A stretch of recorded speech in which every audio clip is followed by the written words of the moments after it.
ब्रह्ममुरारिसुरार्चितलिङ्गं निर्मलभासितशोभितलिङ्गं जन्मज दुःखविनाशकलिङ्गं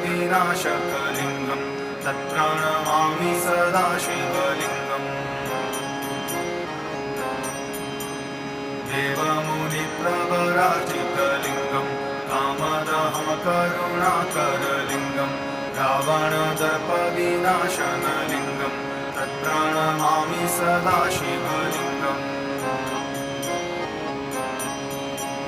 सर्वसुगन्धिसुलेपितलिङ्गं बुद्धिविवर्धनकारणलिङ्गं सिद्धसुरासुरवन्दितलिङ्गं तत्प्रणमामि सदा शिवलिङ्गम् कनकमहामणिभूषितलिङ्गं फणिपतिवेष्टितशोभितलिङ्गं